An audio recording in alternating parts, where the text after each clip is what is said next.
Friends, పెళ్లి తర్వాత విభేదాలు రాకుండా ఉండాలంటే ఖచ్చితంగా ఈ 4 విషయాలు తెలుసుకోవాలి. వయసు గురించి కనుక్కోండి. చాలా మంది వివాహమైన తర్వాత వయసు తెలుసుకుని కారణంగా భార్యాభర్తల మీద విభేదాలు రావడానికి కారణమవుతాయి. కాబట్టి వివాహానికి ముందే వయసు కనుక్కోవడం మంచిది.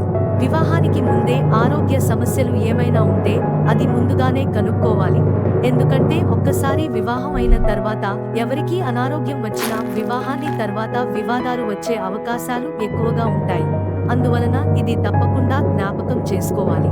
పెళ్లికి ముందు ఉన్న సంబంధాల గురించి ఒకరికొకరు దాపురం లేకుండా చర్చించుకోవాలి. ఎందుకంటే ఒకసారి పెళ్లైన తర్వాత ఏదైనా సందర్భంలో అటువంటి విషయంలో బయటకు వస్తే తర్వాత ఇద్దరి మధ్య గొడవలు వచ్చే ప్రమాదం ఎక్కువగా ఉంటుంది. అందువలన మంచైనా చెడైనా పెళ్లికి ముందే చర్చించుకోవాలి. తెలిసింది కదా ఫ్రెండ్స్, ఈ వీడియో మీకు నచ్చినట్లయితే లైక్ చేయండి, షేర్ చేయండి, సబ్స్క్రైబ్ చేయండి.